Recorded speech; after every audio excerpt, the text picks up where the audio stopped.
ye. The great and magnificent River Tree Theater Company is now going to present Shakespeare's Much Ado About Nothing. To ensure an enjoyable time by all, please take out your computer overlords.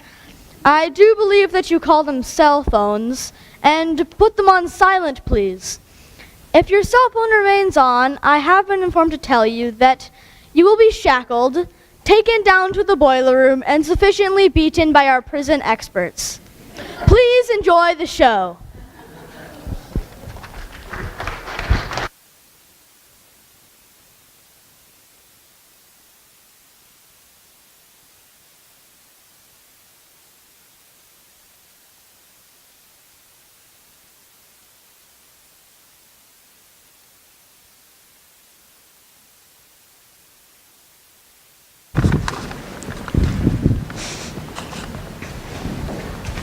I learn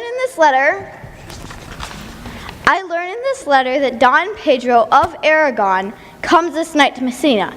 He is very near by this. He was not 3 leagues off when he wrote this. How many gentlemen have they lost in this action? But few of any sort, and none of name. I find here that Don Pedro hath bestowed much honor on a young Florentine called Claudio. Ah, he hath borne himself beyond the promise of his age, doing in the figure of a lamb the feats of a lion. I pray you, has Senor Montanto returned from the wars or no? I know none of that name, lady. There was none such in the army of any sort. What is you ask for, niece? My cousin means Senor Benedict of Padua. I pray you, who's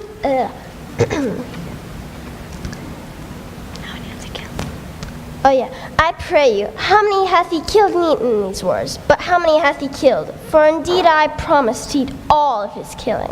Senor Benedict has done good service in this war, but I know of a kind of merry war betwixt Senor Benedict and you. They never met, but there has been a skirmish of wits between them. Tell me, who is his companion now? He hath every month a new sworn brother. I read here that he is most in the company of the right noble, Claudio. Oh no, he will hang upon Claudio like a disease. He is sooner caught than the pestilence, and the taker runs presently mad. God help the noble Claudio, if he hath caught the Benedict, it will cost him £1,000 ere he be cured. The wise will hold friends with Eunice. Don Pedro approaches. Good Signor Leonardo, you are come to meet your trouble. The fashion of the world is to avoid cost, and you encounter it. Never came trouble to my house in the likeness of your grace. Many thanks. I think this is your daughter. If Signor Leonardo be her father, she would not have his head on her shoulders for all Messina, as much like him as she is. I wonder that you will still be talking, Signor Benedict. Nobody marks you. What, my dear Lady Disdain, are you yet living? Is it possible Disdain should die while she has such meat food to feed it as Signor Benedict? For all that, it is certain that I am loved by all ladies, only you excepted. And I would I could find in my heart that I had not a hard heart, for truly I love none. A dear happiness to women, I'd rather hear my dog bark at a crow than a man swear he loves me. God keep your ladyship still in that mind, so that some gentleman or other shall scape a predestinate scratched face. Scratchy could not make it worse than 'twere such a face as yours were. Well, you are a rare parrot teacher. A bird of my tongue is better than a beast of yours. I would my horse had the speed of your tongue, but keep your way, I have done. You always end with the jade's trick. I know you of old. That is the sum of all, Leonardo. Signor Claudio and Signor Benedict, my dear friend Leonardo hath invited us all.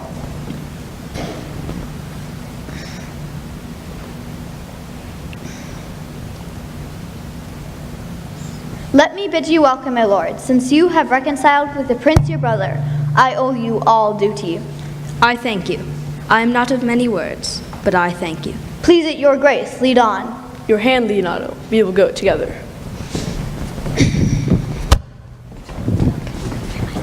Benedict, didst thou not note the daughter of Signor Leonardo? I noted her not, but I looked on her.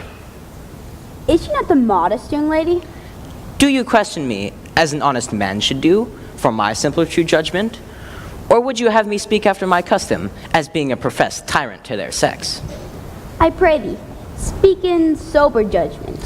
Why, i' faith, methinks she's too low for a high praise, too brown for a fair praise, and too little for a great praise. Only this commendation I can afford her, that were she other than she is, she were unhandsome, and being no other but as she is, I do not like her. In mine eye, she is the sweetest young lady I ever looked on. I can see yet, without spectacles, and I see no such matter. There's her cousin, and she, were not possessed with a fury, exceeds her as much in beauty as the 1st of May doth the last of December. But I hope you have no intent to turn husband, have you? Aye, I do. Oh, has the world gone mad for love? Look, Don Pedro has returned to seek you. What secret hath held you here, that you fall not to Leonato's? Ah, love, love, love. Claudio's love for Hero, Leonato's short daughter. The lady is very well worthy. You speak this to fetch me in, my lord. By my troth, I speak my thought. And in faith, my lord, I spoke mine. And by my 2 faiths and troths, my lord, I spoke mine. That I love her, I feel. That she is worthy, I know. That I neither feel how she should be loved, or know how she should be worthy, is the opinion that fire cannot melt out of me. That a woman bore me, I thank her. That she brought me up, I likewise give her my most humble thanks. But beyond that, I'll have none. I shall live and die a bachelor. I shall see thee, ere I die, look pale with love. With anger, with sickness, with hunger, but not, my lord, with love. Well, we shall see. In the meantime, Signor Benedict, repair to Leonato's, commend me to him, and tell him I will not fail him at supper. I go, look how I go. Get thee gone. Hath Leonato any son, my lord? No child but Hero. She's his only heir. Dost thou affect her truly? Oh, my lord, when he went onward on his ended action, I looked upon her with a soldier's eye, that liked but had a rougher task in hand. Then to drive liking to the name of love. But now I'm returned, and those war thoughts have left their places vacant in their rooms, come thronging soft and delicate desires, all prompting me how young and fair Hero is, saying, I like her ere I went to wars. If thou dost love, fair Hero, cherish it, and I will break with her and with her father, and thou shalt have her. I know we will have reveling tonight. I will assume thy part in some disguise, and tell fair Hero I'm Claudio, and in her bosom I'll clasp my heart, and take her hearing prisoner with the force and strong encounter of my amorous tale. Then after to her father will I break. The conclusion is, she shall be thine.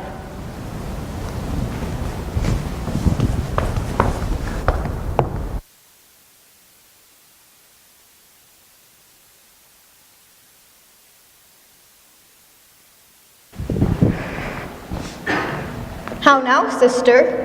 Brother, I can tell you strange news that you yet dreamt not of. Good news? As the event stamps them, but they have good cover. They show well outward. The Prince and Count Claudio, walking in mine orchard, were overheard by a man of mine. The Prince discovered to Claudio that he loved my niece, your daughter, and meant to acknowledge it this night in a dance.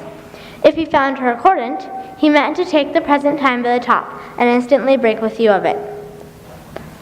Has the fellow any wit that told you this? A good sharp fellow. I will send for him. You may question him yourself. No, but I will acquaint my daughter with all, that she may be the better prepared for an answer.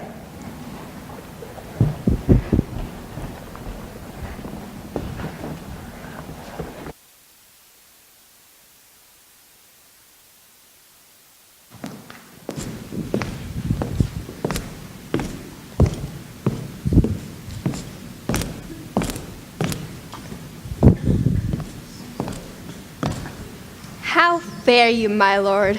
In sooth, I know not why you are so sad. I am sad because I am not merry. You should hear reason, and when you have heard it, what blessings brings it? If not a present remedy, at least a patient's sufferance. It must not be denied, but I am a plain dealing villain.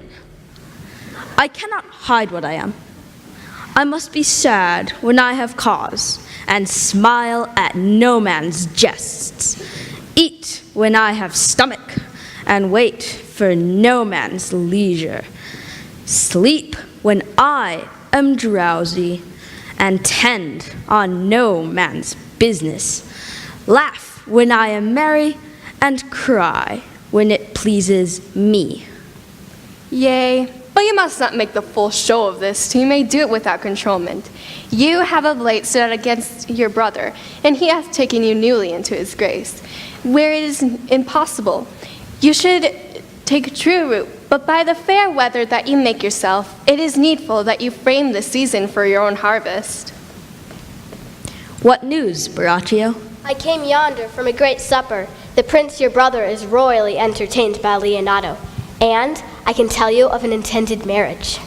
Will it serve for any model to build mischief on? Marry, it is Claudio and Hero. A proper match. How came you to this? I heard it agreed upon that the prince should woo Hero for himself, and, having obtained her, give her to Count Claudio.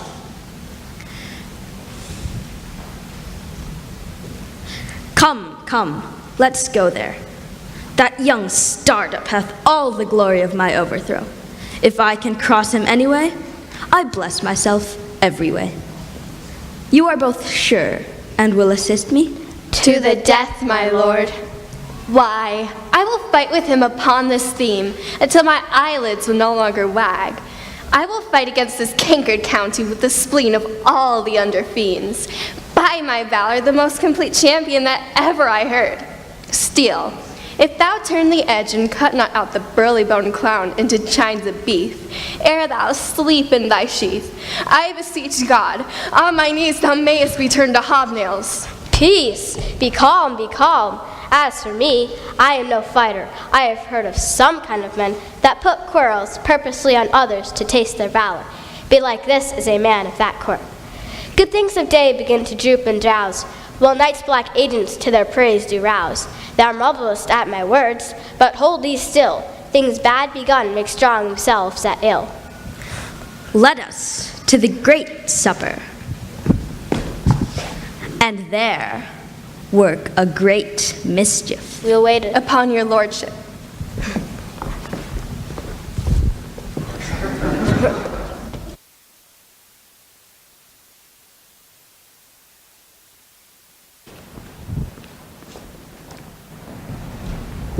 Was not Count John here at supper? I saw him not. How tartly that gentleman looks. I never can see him, but I am heartburned an hour after. He is of a very melancholy disposition. You were an excellent man that were made just in the midway between him and Benedict. The one is too like an image and says nothing, and the other too like my lady's eldest son, evermore tattling.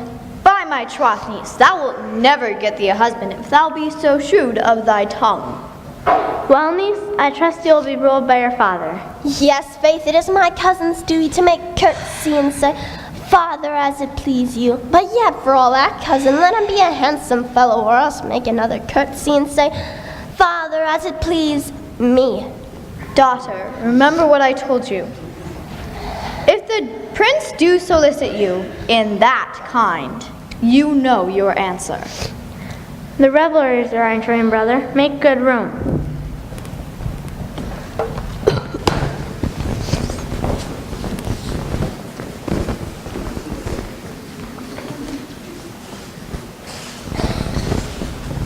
Lady, will you walk about with your friend? So you walk softly and look sweetly and say nothing.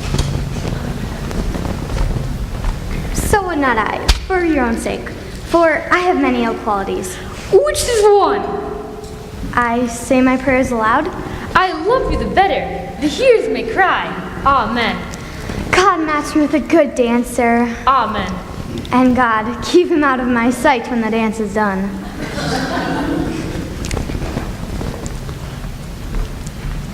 I know you enough. You are Lady Antonia. At a word, I am not. I know you by the waggling of your head. To tell you true, I'm not just at her. You could never do her so ill will unless you were the very lady. You are she, you are she. At a word, I am not.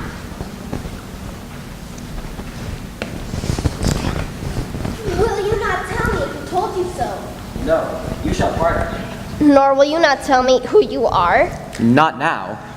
That I was disdainful, and that I borrowed my good wit from others. It must have been Signor Benedict that said so. What's he? I'm sure you know him well enough. Not I, believe me. Did he never make you laugh? I pray you, what is he? Why, he is the prince's jester, a very dull fool. When I know the gentleman, I'll tell him what you say. Do. He'll but borrow a witty phrase and fall flat into melancholy.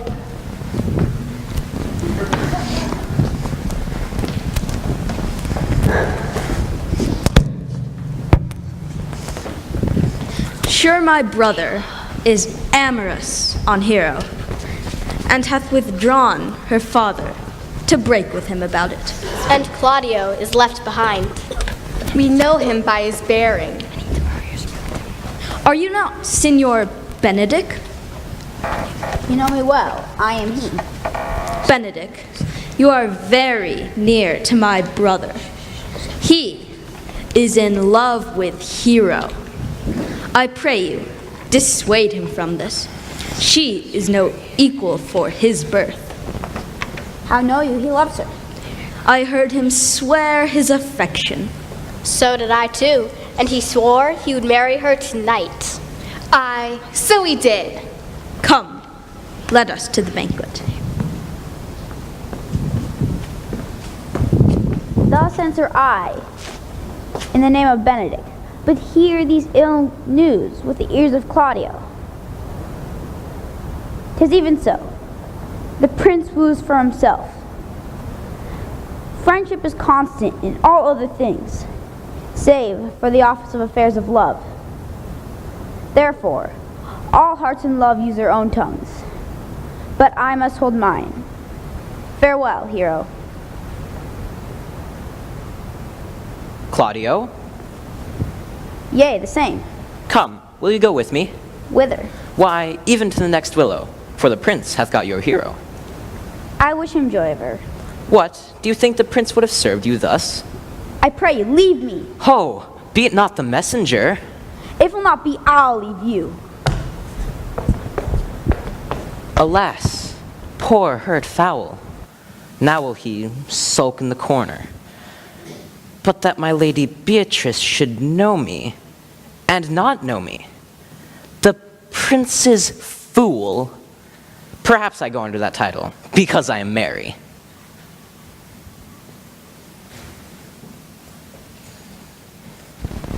Now, Benedict, where is Claudio? Did you see him? Troth, my lord, I found him here, as melancholy as a Dane. I told him, and I think I told him true, that your grace hath got the goodwill of his young lady. But would he stay and listen? Not he. And my lady Beatrice mistakes my merriment. Oh, she misused me past the endurance of a block.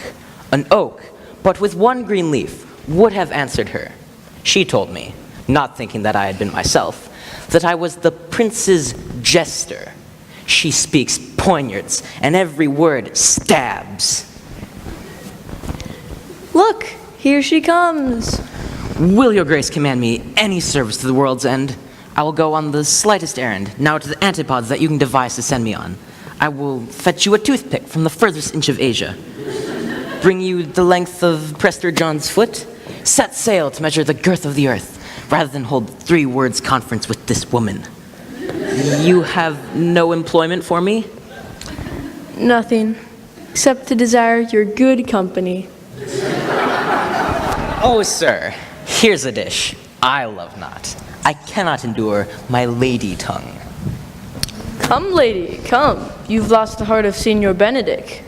Indeed, my lord, he lent it me a while, and I gave him use for it. A double heart for a single one. You've put him down, lady. You've put him down. That may be. But look, I brought Count Claudio, whom you sent me to seek. Why, how now, Claudio? Wherefore are you sad? Not sad, my lord. How then? Sick? Neither, my lord. The Count is neither sad, nor sick, nor merry, nor well. But he's a bit green, and something of that jealous complexion. Here, Claudio, I have wooed in thy name, and fair hero is won. I have broke with her father, and his goodwill obtained. Name the day of marriage, and God give thee joy. Count, take me my daughter, and with her my fortune.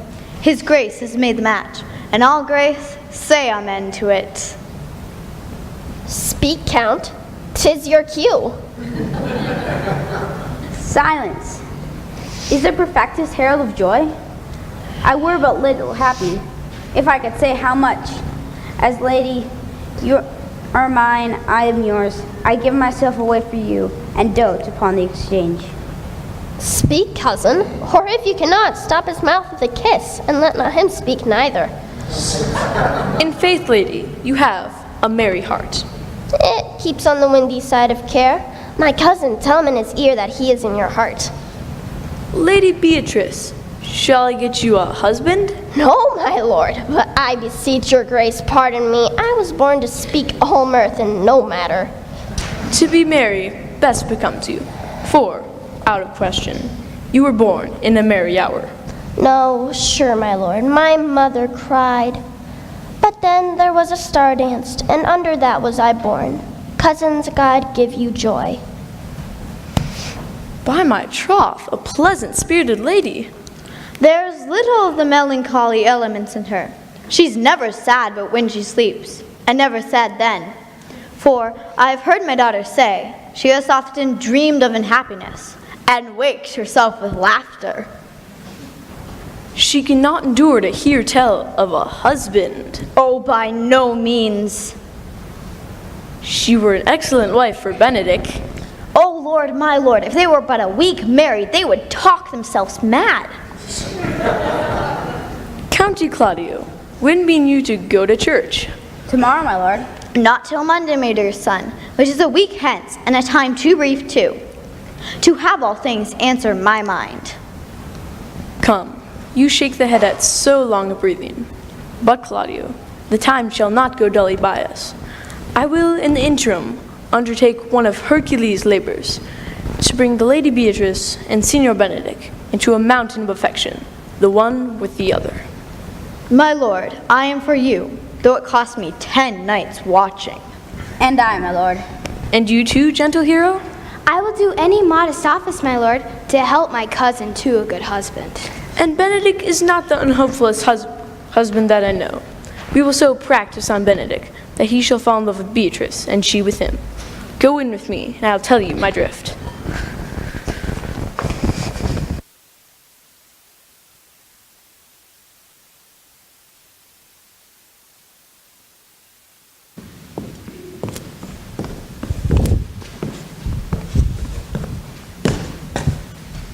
It is so. The Count Claudio shall marry the daughter of Leonato. Yea, my lord, but we can cross it. Any bar, any cross, any impediment will be medicinable to me. How can you cross this marriage? Not honestly, my lord, but secretly.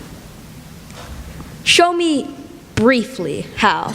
Your lordship knows how much I am in the favor of Margaret, the waiting gentlewoman to Hero. I remember. He can ask her to look at her chamber window. What life is in that, to be the death of this marriage? Go you to the prince your brother, tell him that he hath wronged his honor in marrying the renowned Claudio to Hero, when Hero plainly loves another. What proof shall I make of that? Proof enough to misuse the prince, to vex Claudio, to undo Hero, and to kill Leonato. Go then. Tell Don Pedro and the Count Claudio that you know that Hero loves me. They will scarcely believe this without trial. Offer them proof. They will see him at her chamber window. They will hear me call Margaret Hero, hear Margaret term me Claudio, and they will find proof that Hero loves another. That's very ill. It likes me well.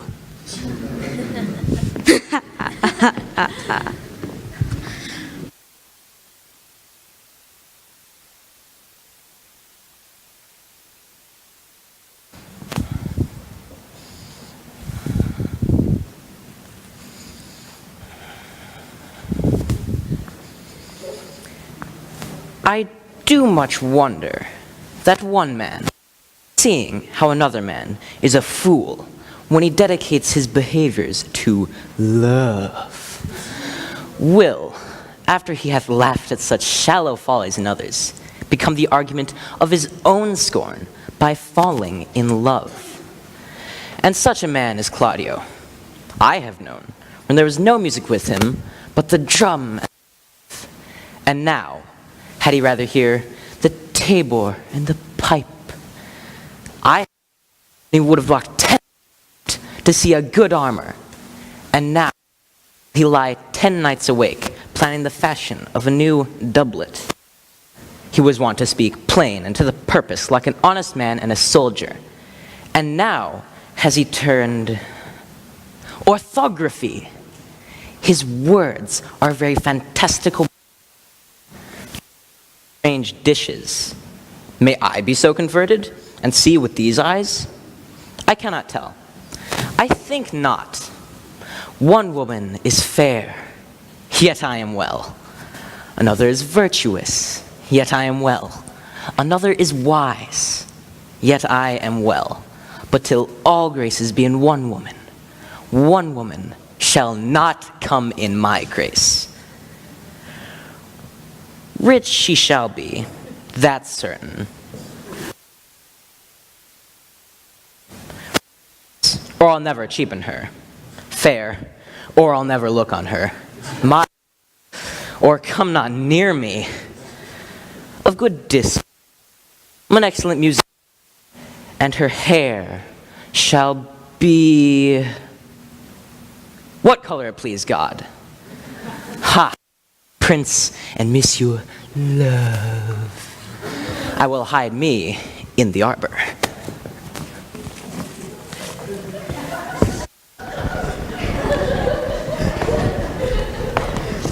Come, shall we hear this poetry? Yea, my good lord, how still this evening is. See you where Benedict hath hid himself?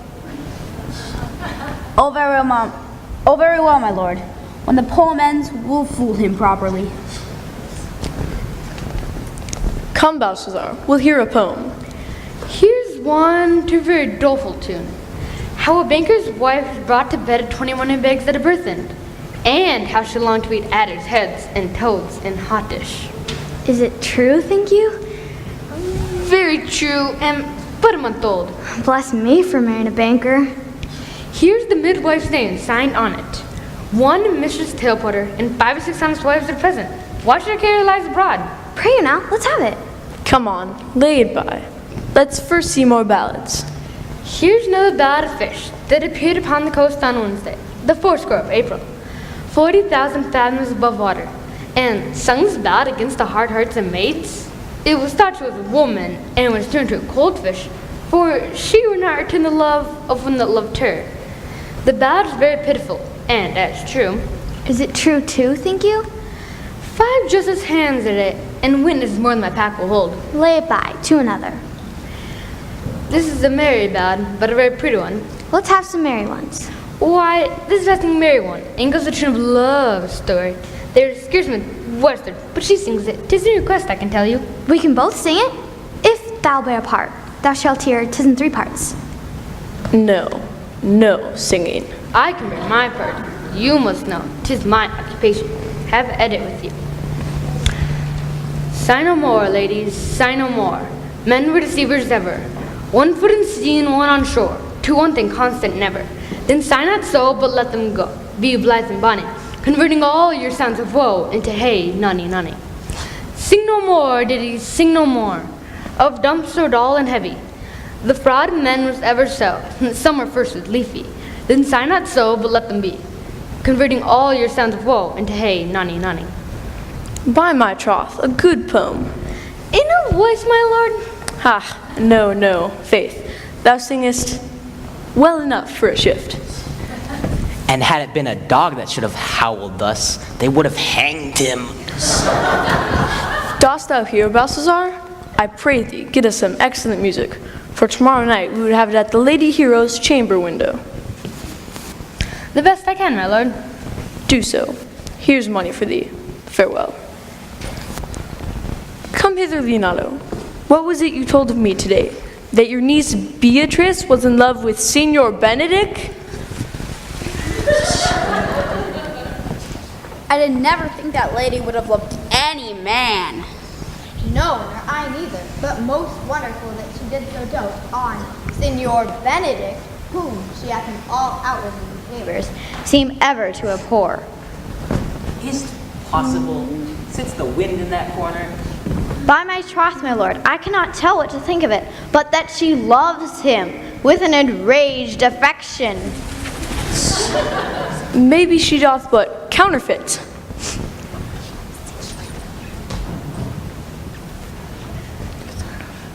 Faith, like enough. Counterfeit? There is no counterfeit of passion came so near to the life of passion as she discovers it. Why? What effects of passion shows she? Bait the hook well, this fish will bite. What effects, my lord, she will sit you? You heard my daughter tell you how. She did indeed. I should think this a gull, but that the old, wrinkled one speaks it.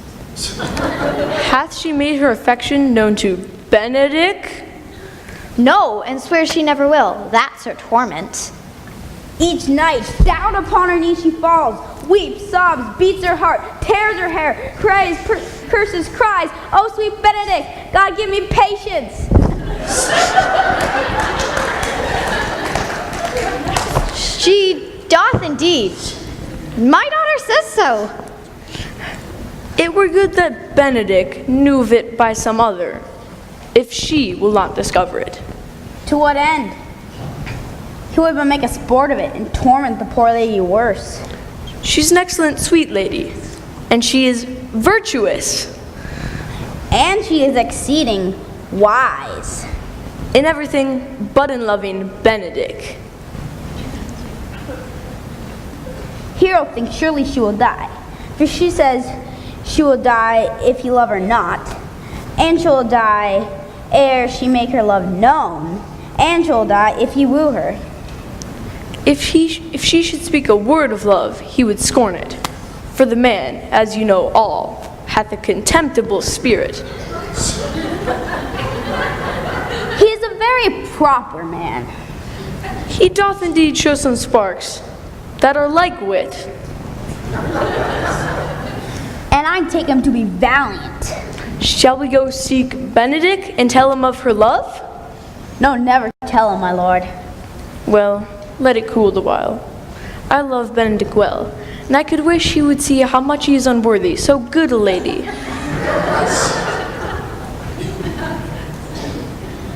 My lord, will you walk? Dinner is ready. If he do not dote upon her, upon this, I will never trust my expectation. Let there be the same net spread for her. That must your daughter and her gentlewoman carry. Then let us send her to call him in to dinner.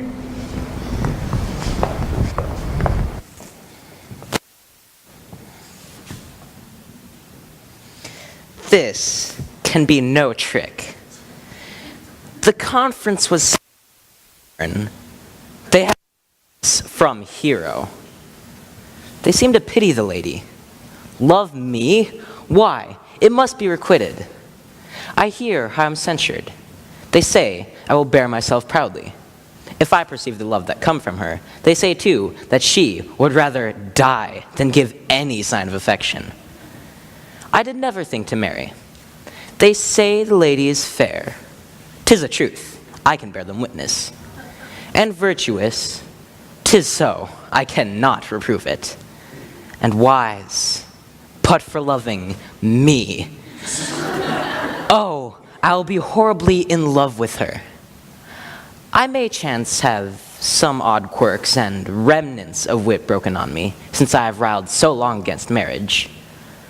But doth not the appetite alter?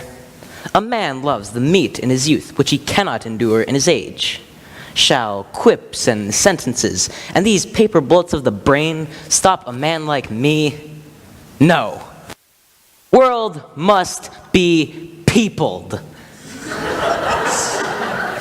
When I said I would die a bachelor, I did not think I should live till I were married. Here comes Beatrice. By this day, she's a fair lady. I do spy some marks of love in her.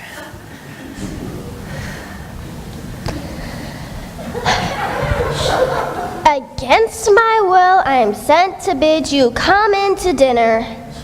Fair Beatrice, I thank thee for thy pains. I took no more pains for those things than you take pains to thank me. If it had been painful, I would not have come. You take pleasure, then, in the message? Yea, just so much as you may take upon a knife's point. You will not come? Then fare you well. Ha! Against my will, I am sent to bid you come into dinner.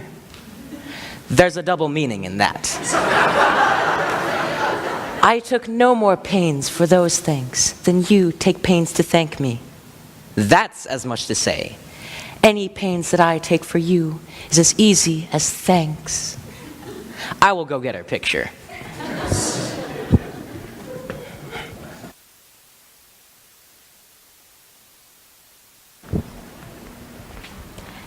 Now, Ursula, when Beatrice doth come as we do trace this alley up and down, our talk must be only of Benedick. When I do name him, let it be thy part to praise him more than ever a man did merit. My talk to thee must be how Benedick is sick in love with Beatrice.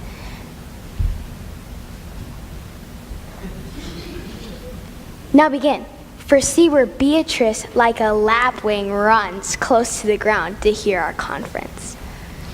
The pleasantest angling is to see the fish cut with her golden oars the silver stream, and greedily devour the treacherous bait.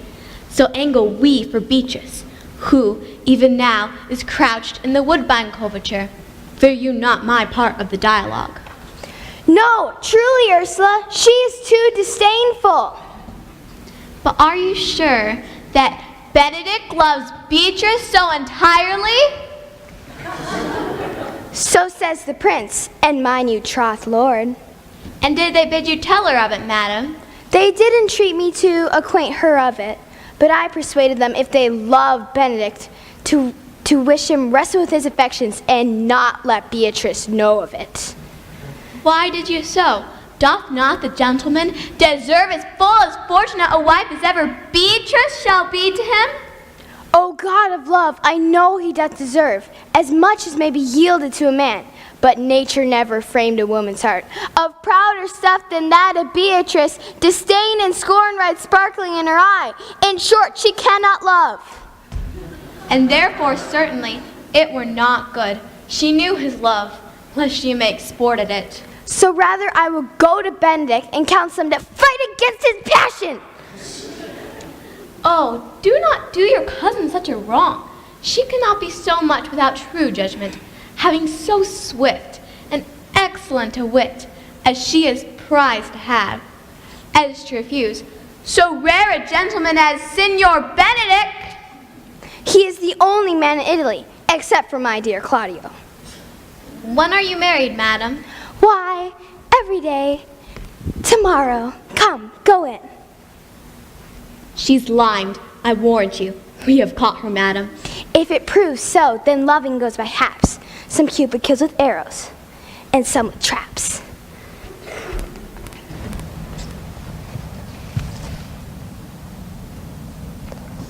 What fires in mine ears? Can this be true?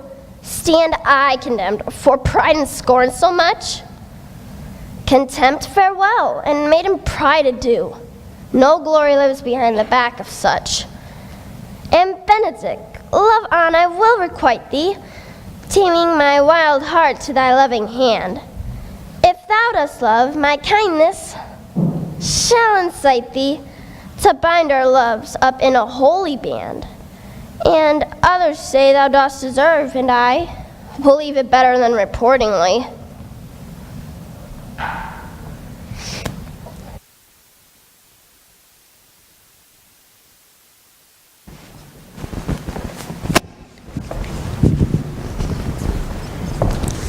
I do but stay till your marriage be consummate.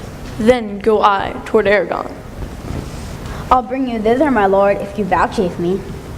Nay, but I will be bold with Benedick, for from the crown of his head to the sole of his foot, he is all mirth. Gallants, I am not as I have been. So say I. Methinks you are sadder. I hope we be in love. I have the toothache. Yet say I, he is in love. There is no appearance of fancy in him. If he be not in love with some woman, there is no believing the old signs. He washes his face every morning. What else should that bode? Hath any man seen him at the barber's? No, but he rubs himself with a sort of perfume. Can you smell him out by that? That is as much as say, the sweet youth's in love. Yet, is this no charm for the toothache? Old senor, walk aside with me. I have studied 8 or 9 wise words to speak to you, which these hobby horses must not hear. For my life, to break with him about Beatrice. 'Tis even so. Hero and Ursula have by this played their parts with Beatrice, and then the two bears will not bite one another when they meet. My lord and brother, God save you. Good den, brother. If your leisure served, I would speak with you. In private? If it please you. Yet Count Claudio may hear, for what I would speak of concerns him. Why? What's the matter? Means your lordship to be married tomorrow? You know he does. I know not that, when he knows what I know. If there be any impediment, I pray you discover it. You may think I love you not. Let that appear hereafter. I came hither to tell you that the lady loves another. Who, Hero? Even she. Another? Come but with me tonight. You shall see her true love call at her chamber window, even the night before her wedding day. May this be so? I will not think it. If I see anything tonight, why I should not marry her tomorrow, in the congregation where I should wed, there will I shame her. And as I would for thee to obtain her, I will join with thee to disgrace her. Bear it coldly, but till midnight.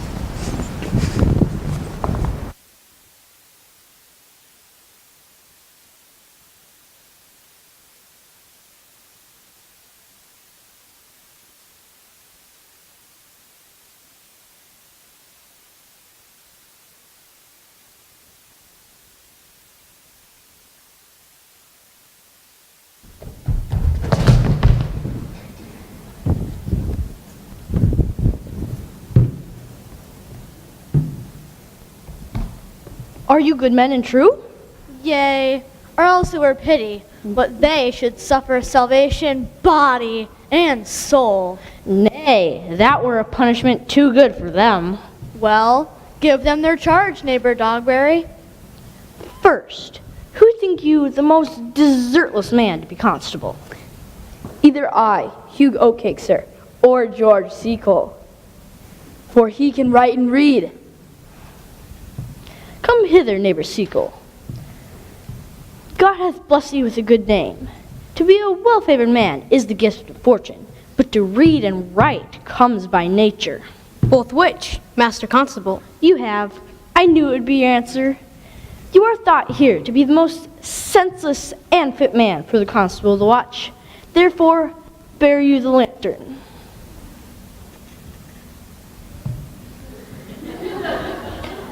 This is your charge. You should comprehend all backroom men and bid anyone stand in the prince's name.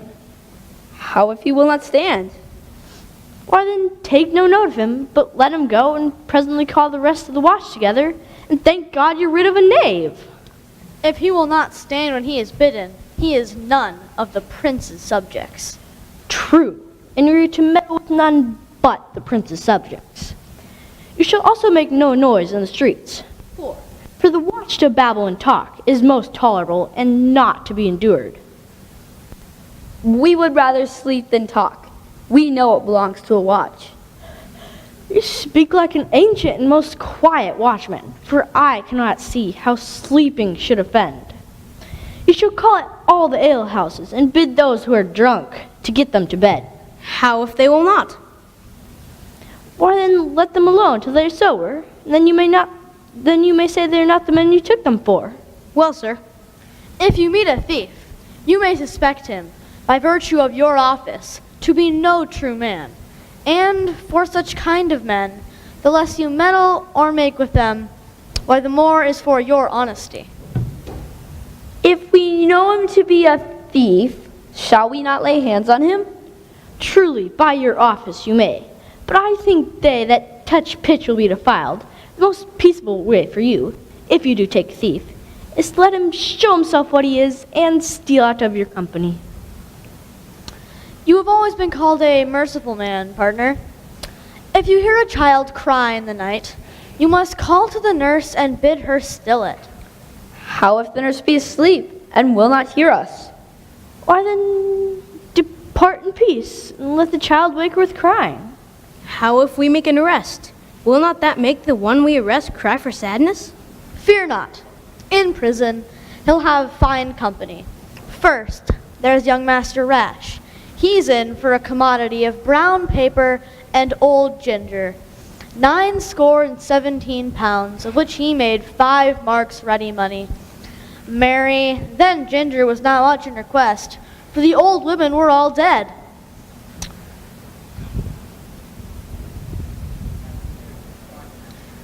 Then is there one Master Caper, at the suit of Master Threepile the Mercier, for stealing 4 suits of an arresting design in satin, which now arrests him for thievery.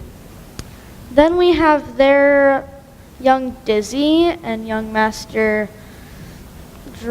Deep Vow and Master Copperspur and Master Starvlackey, the rapier and dagger man, and young Drop Air that killed Lusty Pudding, and I think 40 more, all great doers, who are all now, bless 'em, for the Lord's sake. For the Lord's sake, constipate your tongue, make torpid your taciturnity. Well, masters, we hear our charge. Let us go sit here upon the church bench till 2, and then all to bed. One more word, honest neighbors. I pray you watch about Signor Leonato's door, for, the wedding being there tomorrow, there's great coil tonight. Adieu. Be vigilant, I beseech you.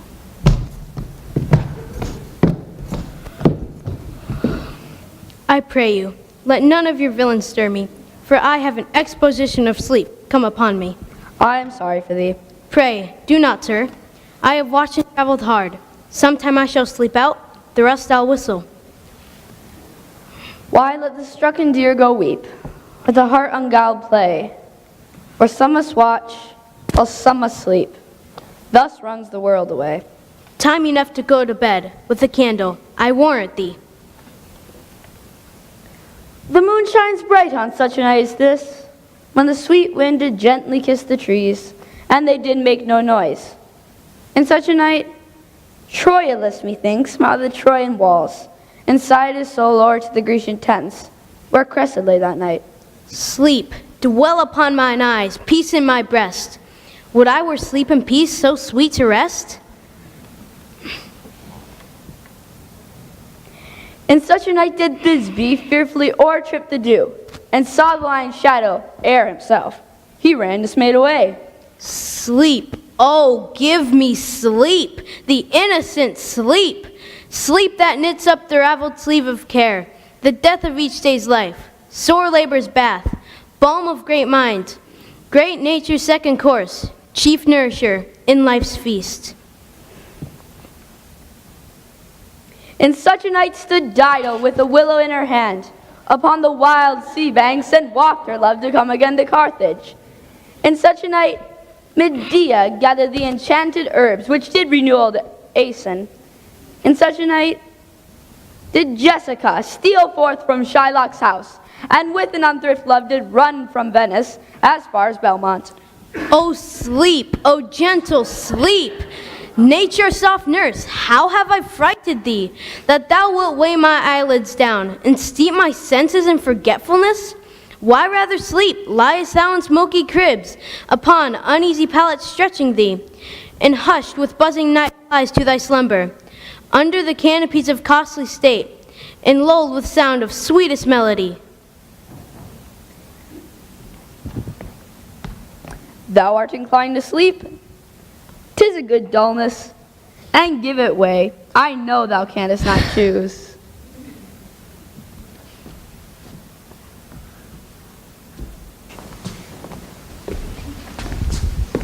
What, Conrad? Peace, stir not. Conrad, I say. Here, man. I am at thy elbow. Well, stand thee close, and I will utter all to thee. Some treason, masters, yet stand close. We have earned of Don John 1,000 ducats. Is it possible? Didst thou not hear somebody? No. 'Twas the vein on the house. Well, I'll tell thee. Know that I have wooed Margaret in the name of Hero. She leans me out at her mistress's chamber window, bids me 1,000 times good night. And the prince, Claudio, and Don John saw this afar off. And thought they Margaret was Hero? 2 of them did, the prince and Claudio, but Don John knew she was Margaret. And partly by his oaths, partly by the dark night, but chiefly by my villainy, away went Claudio enraged, swore he would meet her as he was appointed next morning at the temple, and there, before the whole congregation, shame her with what he saw o'er the night, and send her home again without a husband. We charge you in the prince's name stand. Call up the right master constable. We have here recovered the most dangerous piece of charity that ever was known in the Commonwealth. Masters, masters. Never speak. We charge you. Let us obey you to go with us. Come, we'll obey you.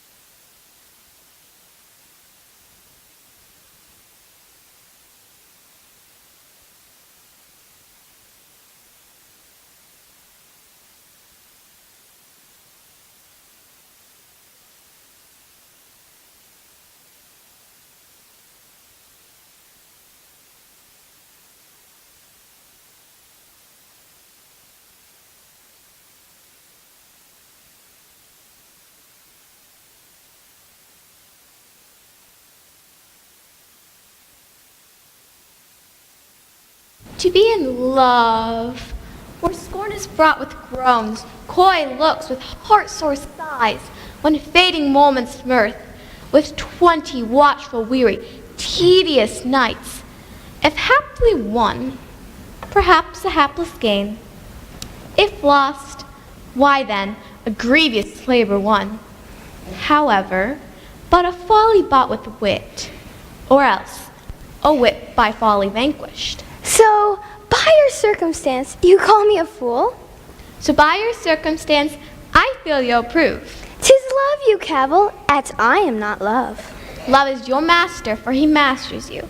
And he that is so yoked by the fool, methinks should not be chronicled for wise. Good Ursula, wake my cousin Beatrice and desire her to rise. I will, lady. And bid her come hither. troth, I think your other dress were better. No, pretty good, Meg. I'll wear this. By my troth, that's not so good. And I warrant your cousin will say so. My cousin's a fool, and thou art another. I'll wear none but this. I like your new dress with an excellency. If your skirt were a thought browner, and your gown's most her fashion. Faith, as she sailed down the river, I saw the Duchess of Milan's gown, which they praise so. Oh, that exceeds, they say. What did she look like? I will tell you. The barge she sat in like a burnished throne, burned on the water. The poop was beaten gold, purple the sails, and so perfumed that the winds were lovesick with them. The oars were silver, which to the tune of flutes kept stroke, and made the water which they beat to follow faster, as amorous of their strokes. For her own person it beggared all description. She did lie in her pavilion, cloth of gold of tissue, ere picturing that Venus where we see the fancy outwork nature. On each side her stood pretty dimpled boys, like smiling cupids, with divers-colored fans, whose winds did seem to glow the delicate cheeks, which they did cool. And what they undid, did. God, give me joy to wear something like it, for my heart's exceeding heavy. Sigh no more, lady, sigh no more. Men were deceivers ever. One foot in sea and one on shore, to one thing constant never. Then sigh not so, but let them go, and be you blithe and bonny, converting all your sounds of woe into hey nonny nonny.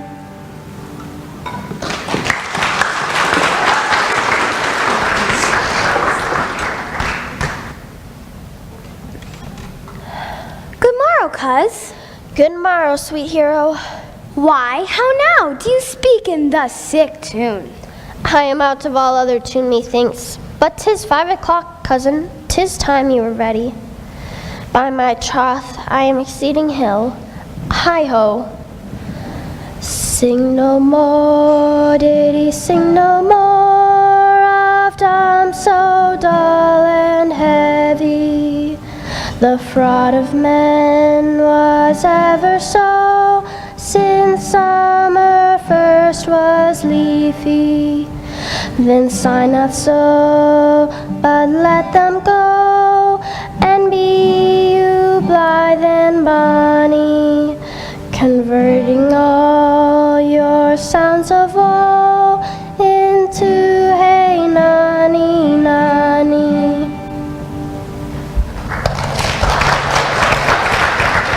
Madam, withdraw. The prince, the count, Signor Benedict, Don John, and all the gallants of the town are come to fetch you to church. Help to dress me, good cuz. Okay. Come on, we need to go. We need to go like now.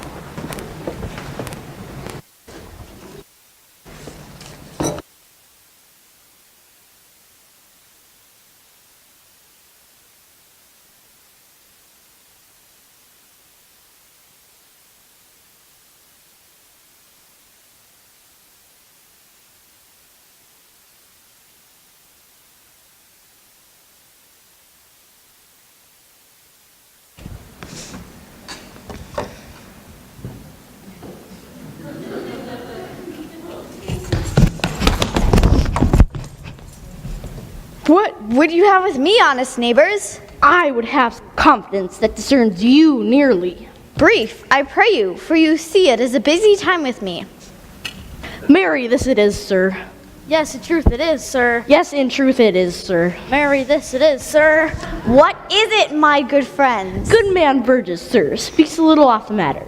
An old man, sir, and his wits are not so blunt as, God help, I would desire they were, but in faith, honest as the skin between his brows. Yes, I thank God that I am as honest as any man living. There is an old man, and no honester than I. Why, once in contempt they would have bartered me, which I, disdaining, scorned and craved death, rather than I would be so vile esteemed. Comparisons are odorous, neighbor Burgess. Reticence is your pandemonium. Neighbors, you are tedious. It pleases your worship to say so. For mine own part, if I were as tedious as a king, I could find it in my heart to bestow it all of your worship. All thy tediousness on me? Yea, and 'twere 1,000 pound more than 'tis. And so would I. How would they know what you had to say? Mary, sir, our watch tonight, accepting your worship's presence, has taken a couple of us errant knaves as any in Messina. Our watch, sir, has indeed comprehended 2 auspicious persons, and we would have them this morning examined before your worship. Take their examination to yourself, and bring them to me. I am now in a great haste, as it may appear unto you. It shall be sufficient. Drink some wine ere you go. Fare you well. Go, good partner, go. Get you to George Sequel, and bid him bring his pen and inkhorn to the jail. We are now to examination these men. And we must do it wisely. We will spare for no wit, I warrant you. But only get the learned writer to set down our excommunication and meet me at the jail.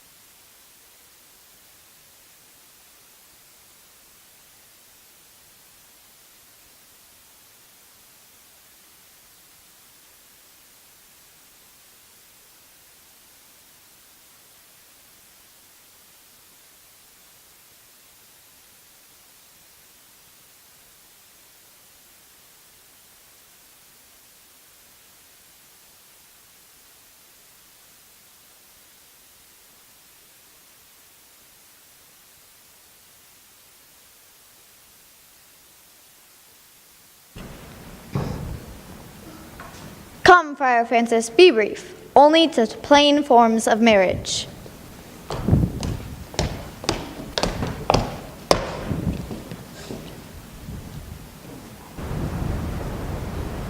You come hither, my lord, to marry this lady? No. To be married to her? Friar, you come to marry her. Lady, you come hither to be married to this count? I do. If either of you know any impediment of why I should not be married, speak now. Know you any, hero? None, my lord. Know you any, count? I dare make his answer. None. Oh, what men dare do. What men may do. What men daily do, not knowing what they do. Stand thee by, friar. By your leave, will you with a free and unconstrained soul give me this maid your daughter? As freely, son, as God did give her me. And what have I to give thee back, whose worth may counterpose this rich and precious gift? Nothing, unless you render her again. Sweet prince, you learn me noble thankfulness. There, Leonardo, take her back again. Give not this rotten orange to your friend. She is but a sign and semblance of her honor. What do you mean, my lord? Not to be married, not to knit my soul in deception. When seemed I ever such to you? Out on thee, see me, I will write against it. Is my lord well, that he does speak so wide? Sweet prince, why speak not you? What should I speak? I stand dishonored, that have gone about, to link my dear friend to one who loves another. Are these words spoken, or do I but dream? Sir, they are spoken, and these things are true. This looks not like a nuptial.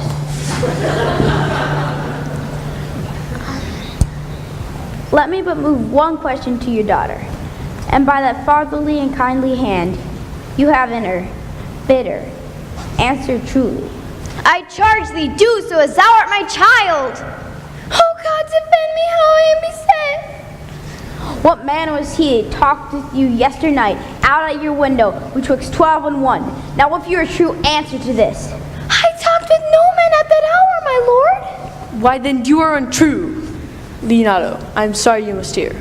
Upon mine honor, myself, my brother, and this grieved count did see her, hear her at that hour last night, talk with a ruffian at her chamber window.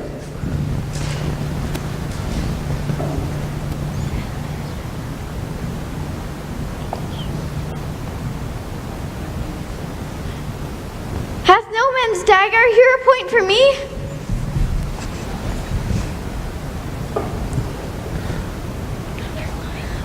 Why, how now, cousin Hero? Come, let us go. These things, brought thus to light, smother her spirits up.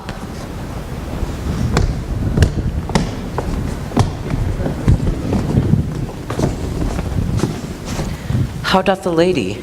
Dead, I think. Help, Uncle. Hero. Why, Hero? Uncle, Signor Benedict Friar.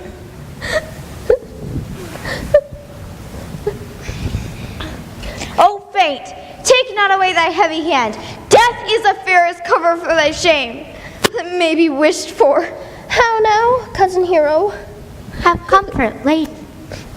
Does she look up?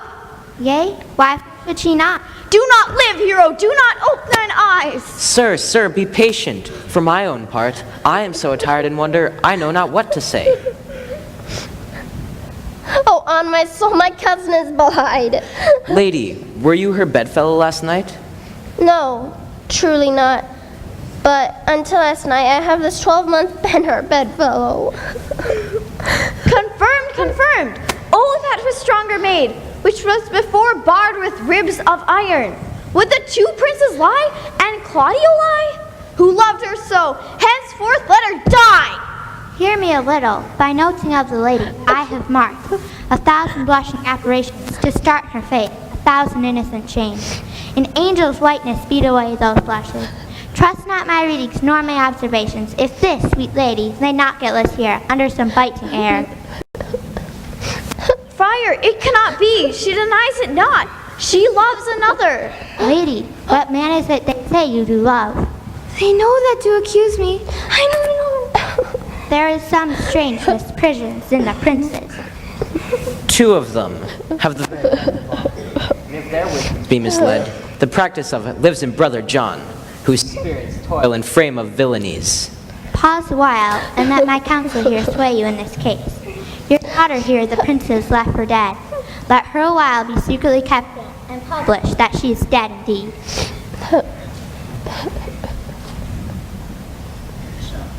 What shall become of this? What will this do? Mary, this well carried shall on her behalf change slander to remorse.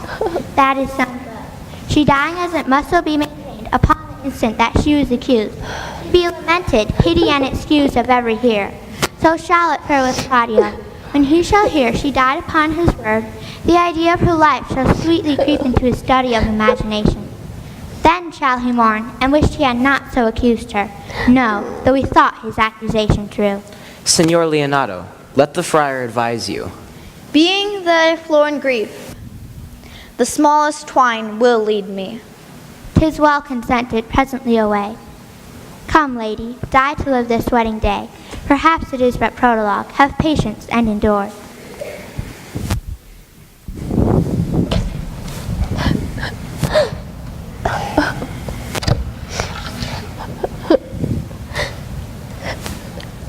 Lady Beatrice, have you wept all this while?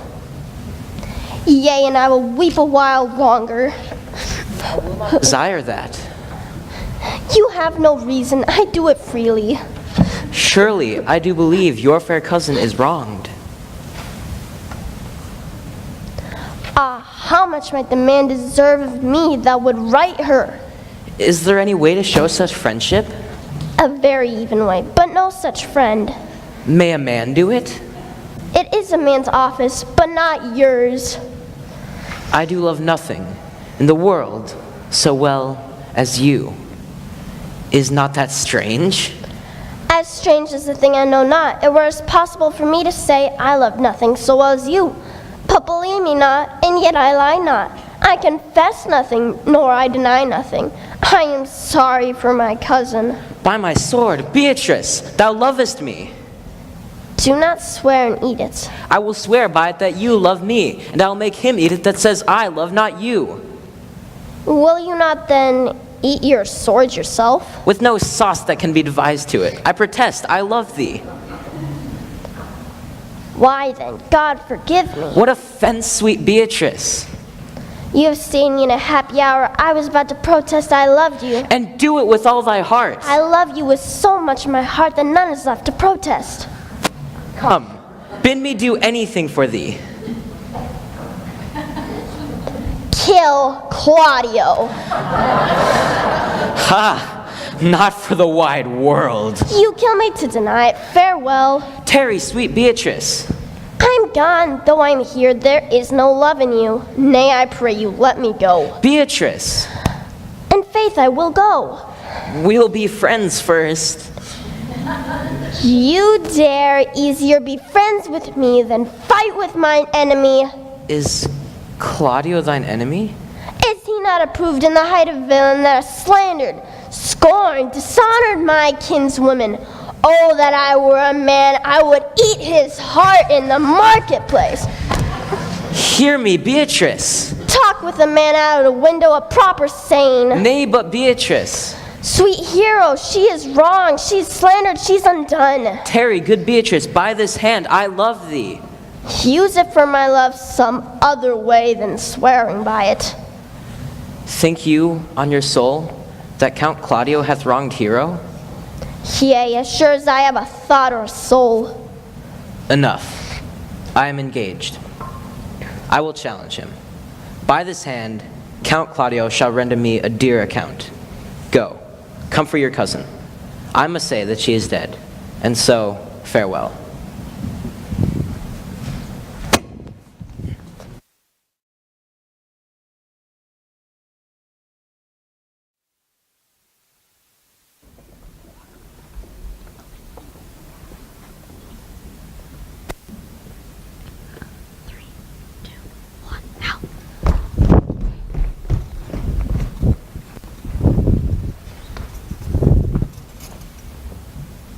Is our whole assembly appeared?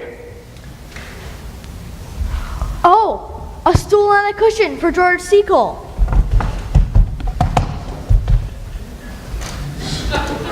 Which be the malefactors? Mary, that am I, and my partner. Nay, that's certain. We have the exhibition to examine. But which are the offenders that are to be examined? Let them come before us. Yea, Mary, let them come. What is your name, friend? Baraccio. Pray, write down Baraccio. Yours, sir? I am a gentleman, and my name is Conrad. Write down Master Gentleman Conrad. Masters, it is proved already that you are little better than false knaves, and will go near to be thought so shortly. How else are you for yourselves? Marry, sir. We say we are none. A marvelous witty pair, I assure you. But I will go about with them. A word in your ear, sir. I say to you, it is thought you are false knaves.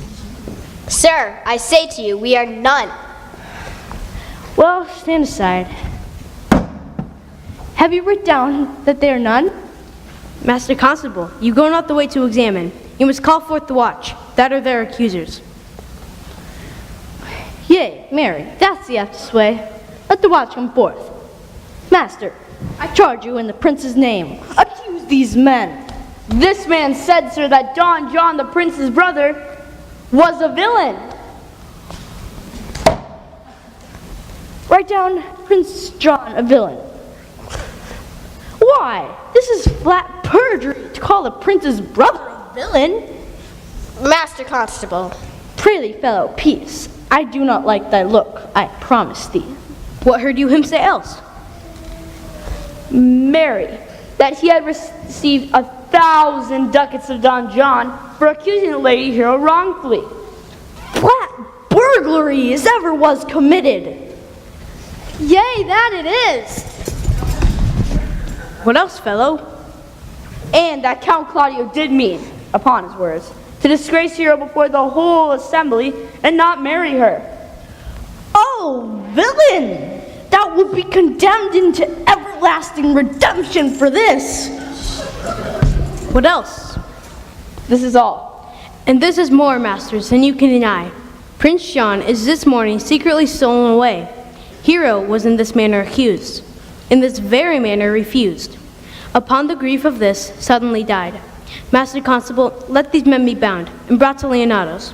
I will go before and show him their examination.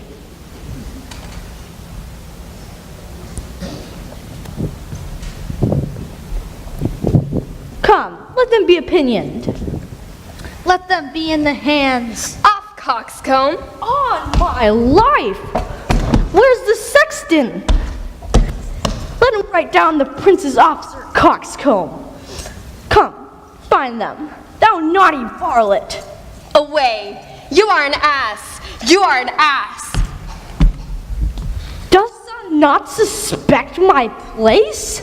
Dost thou not suspect my years? Oh, that were here to write me down an ass. Masters, forget not that I am an ass. Though it not be written down, forget not that I am an ass. Find them. Oh, that I be writ down an ass.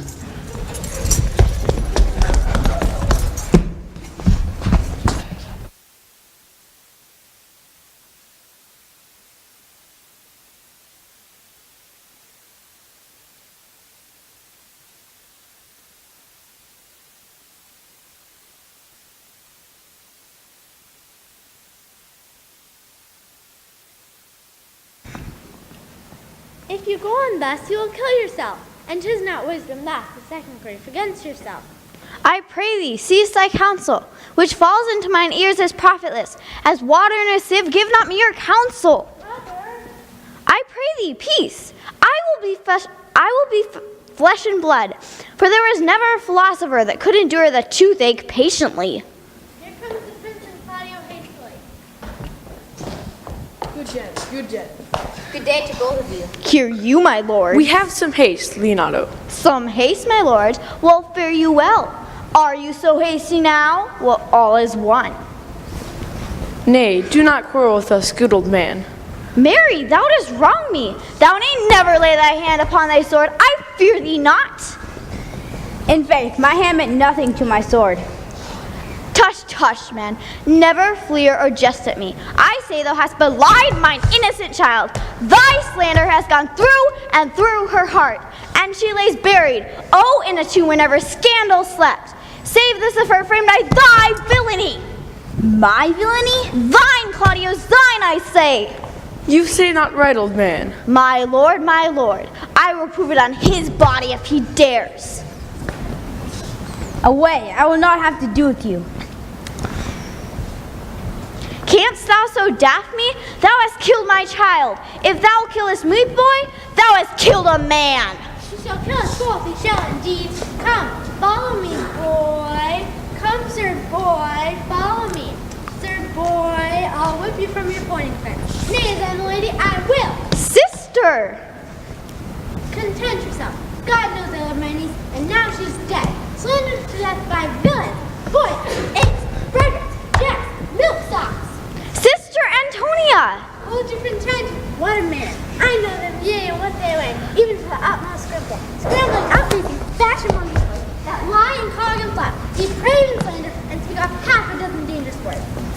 How they might hurt their enemies if they durst, and this is all. Sister! Come, 'tis no matter, do not meddle, let me deal in this.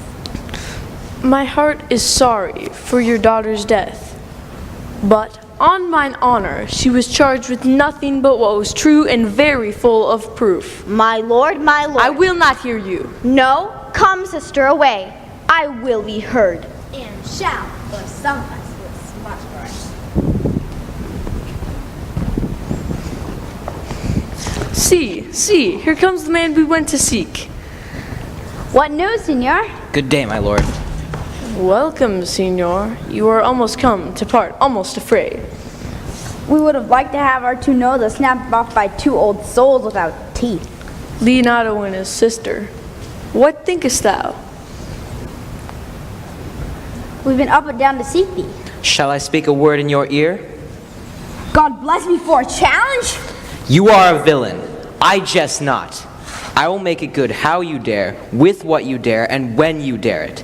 Do me right, or I'll protest your cowardice. You have killed a sweet lady, and her death shall fall heavy on you. Let me hear from you. Well, I will meet you, so I may have good cheer. What? A feast? A feast? I faith, I thank him. He hath bid me to stand upon no more than a drumstick. Fare you well, boy. You know my mind. My lord, for your many courtesies, I thank you. I must discontinue your company. Your brother is fled from Messina. You have among you killed a sweet and innocent lady. For my lord Blackbeard there, he and I shall meet. Until then, peace be with him. He's in earnest. In most profound earnest, and I warrant you, for the love of Beatrice. And hath challenged thee. Most sincerely. But soft you. Did he not say, my brother was fled?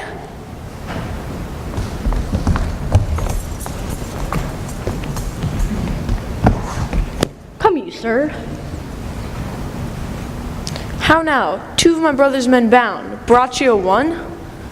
Hearken after your offense, my lord. Officers, what have these men done? Marry, sir, they have committed false report. Moreover, they have spoken untruths. Secondarily, they are slanderers. Sixth and lastly, they have belied a lady.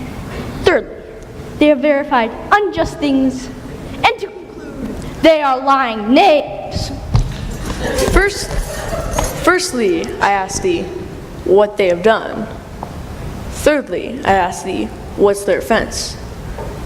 Sixth and lastly, why they are committed, and to conclude, what you lay to their charge. Well... Who have you offended, masters, that you thus bound to your answer? This learned constable is too cunning to be understood. What's your offense? Sweet prince, what your wisdoms could not discover, these shall fools have brought to light.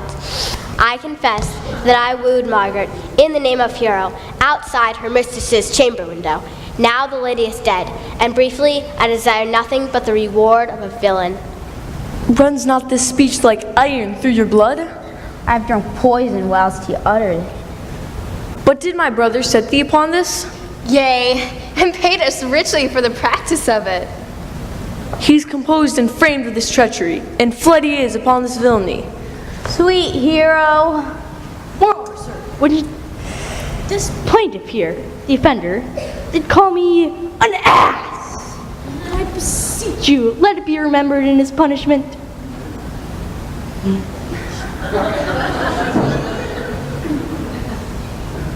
Here comes Master Signor Leonardo and George Seacole too.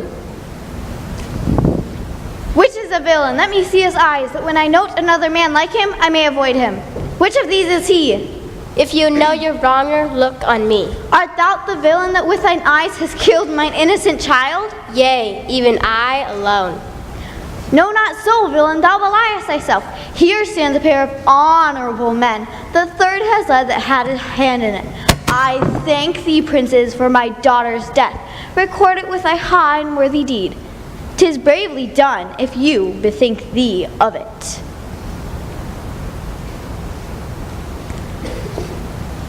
I know not how to pray your patience, yet I must speak. Choose your revenge yourself. Impose me what penance your invention can lay upon my sin. Yet sinned I not, but in mistaking. By my soul, nor I. And yet, 'tis satisfied, this good old man, I'll bend under any heavy weight he'll enjoin me to. I cannot bid you bid my daughter live. That were impossible. But I pray you, possess the people of Messina here, how innocent she died. And if thou, love, can labor out this sad invention, hang her an epitaph, and sing it to her bones. Sing it tonight. Tomorrow come you to my house. Since you could not be my son-in-law, still yet be my nephew. My sister has a daughter, almost a perfect copy of my child that's dead. Give her the right that she alone is heir to us both. Give her the right that you once owed her cousin. And so dies my revenge. O noble sir, your overkindness doth wring tears from me. I do embrace your offer, and dispose for henceforth of poor Claudio. Until tomorrow, lords, farewell. This naughty man shall face to face be brought to Margaret, who I believe was impacted in all this wrongdoing, hired to it by your brother. No, by my soul she was not, nor knew not what she did when she spoke to me, but always hath been just and virtuous in all that I do know by her. Moreover, sir, which indeed is not under white and black, this plaintiff here, defender, did call me an ass.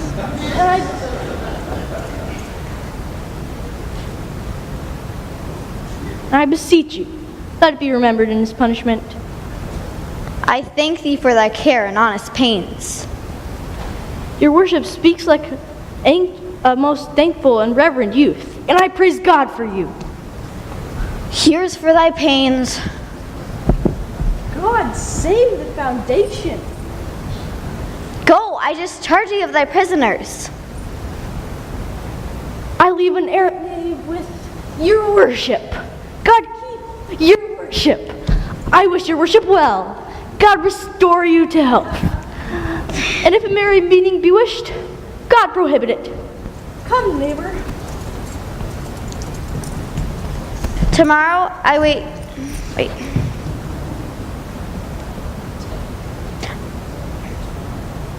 Tomorrow morning. Until tomorrow morning, lords, farewell. Farewell, my lords. We look for you tomorrow. We will not fail. Tonight I'll mourn with Hero. Bring you these fellows on.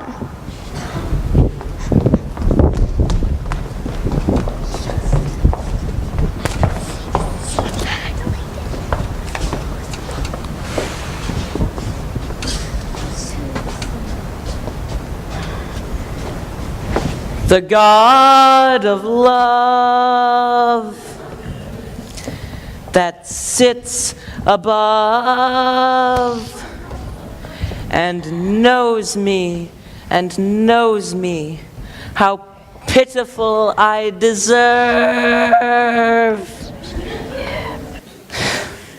Mary, I cannot show my love in rhyme. Tried. I can find no rhyme to lady but baby. An innocent rhyme for scorn, horn. A hard rhyme for school, fool. A babbling rhyme, very things. No, I was not born under a rhyming planet, nor can I woo in festival terms. Sweet Beatrice, wouldst thou come when I called thee? Yea, Signor, and depart when you bid me. Oh, but stay till then. Then it's spoken. Fare you well now. And yet, ere I go, let me go with that I came for, which is, with knowing what hath passed between you and Claudio. Only foul words, and thereupon I will kiss thee. Foul words is but foul wind, and foul wind is but foul breath, and foul breath is noisome. Therefore I will depart unkissed. Then I must tell thee plainly. Claudio undergoes my challenge, and either I must shortly hear from him, or I'll subscribe him a coward. Now, tell me, for which of my bad parts did you first fall in love with me? For them all together, but for which of my good parts did thou first suffer love for me? Suffer love, a good epithet. I do suffer love indeed, for I love thee against my will. In spite of your heart, I think. If you spite it for my sake, I will spite it for yours, for I will never love that which my friend hates. Thou and I are too wise to woo peaceably. Now, I pray you, how doth your cousin? Very ill. And how do you? Very ill too. Serve God, love me, and mend. There will I leave you, for here comes one in haste. Madam, you must come to your uncle's. It proves my lady hero hath been falsely accused, the prince and Claudio mightily abused, and Don John is the author of all. Will you come presently? Will you go hear this news, senor? I shall live in thy heart, die in thy lap, and be buried in thine eyes. And moreover, I will go with thee to thy uncle's.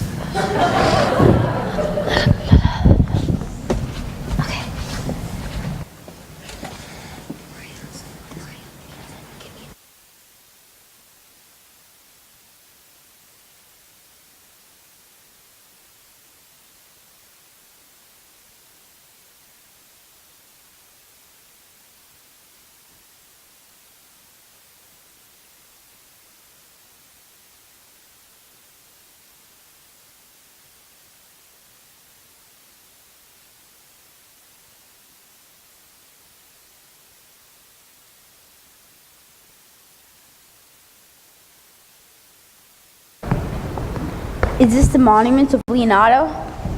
It is, my lord. Done to death by slanderous tongues, was the hero that here lies. Death, in guerdon of her wrongs, gives her fate which never dies. So the life that died with shame lives in death with glorious fame. Hang thou there upon the tomb, praising her when I am dumb.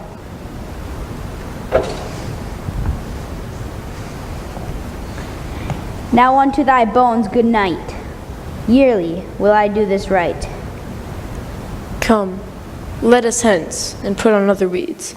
Then to Leonardo's we will go.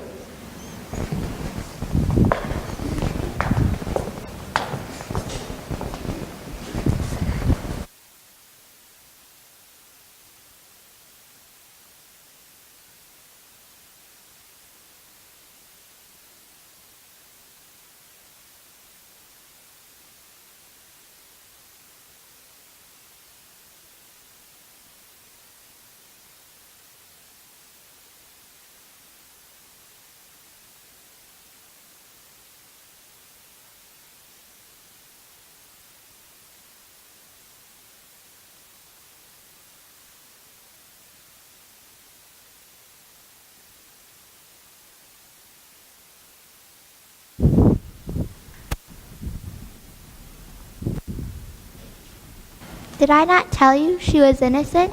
Well, I am glad that all things sort so well. And so am I, being else by faith enforced, to call young Claudio to a reckoning for it. Well, daughter, and you, gentlewomen all, withdraw into a chamber by yourself, and when I send for you, come hither masked. The prince and Claudio promised by this hour to visit me.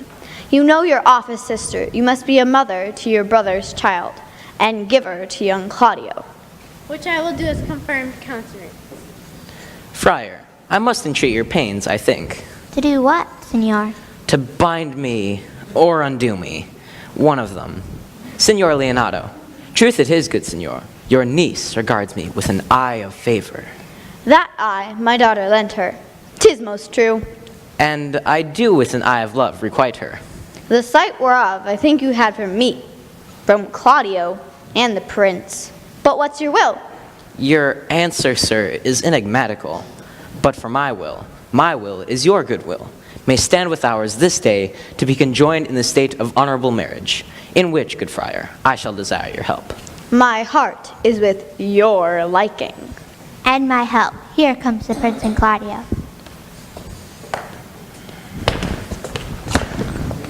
Good morrow to this fair assembly. Good morrow, prince. Good morrow, Claudio. We here attend you. Are you yet determined today to marry with my sister's daughter? Call her forth, sister.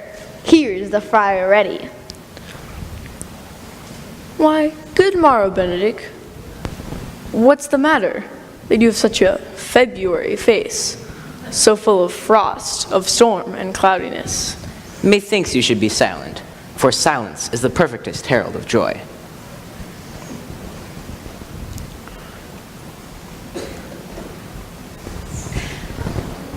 Which is the lady I must seize upon?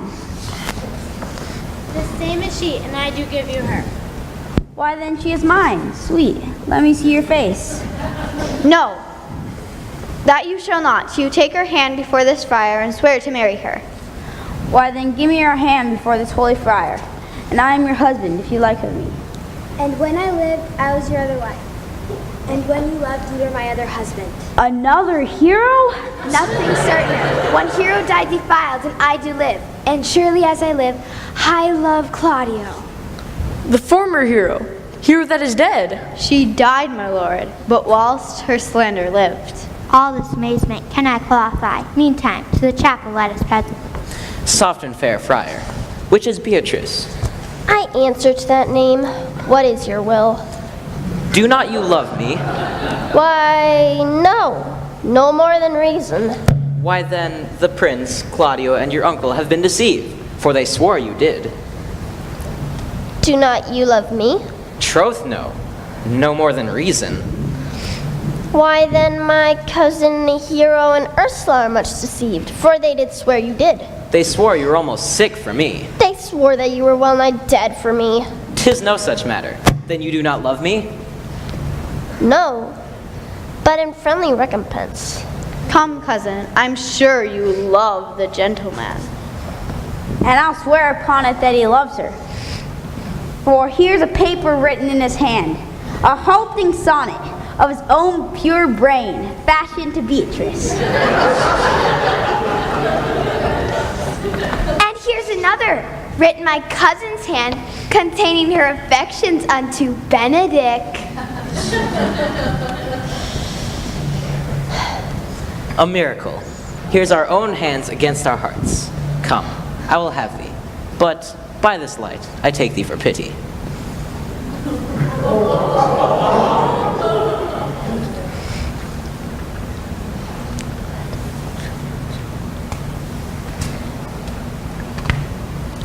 I would not deny you, but by this good day, I yield upon great persuasion, and partly to save your life, for I was told you were in a consumption. Peace. I will stop your mouth. How dost thou, Benedict, the married man? I'll tell thee what, prince. Since I do propose to marry, I will think nothing to any purpose that the world can say against it. For thy part, Claudio, I did think to have beaten thee. But in that thou art like to be my kinsman, live unbruised and love my cousin. Let us have a dance ere we are married, that we may lighten our own hearts and our wives' heels. We'll have dancing afterwards. First of my word. Therefore, play music. Prince, thou art sad. Get thee a wife. Get thee a wife. My lord, your brother John is ta'en in flight, and brought with our men back to Messina. Think not on him till tomorrow. Strike up, pipers!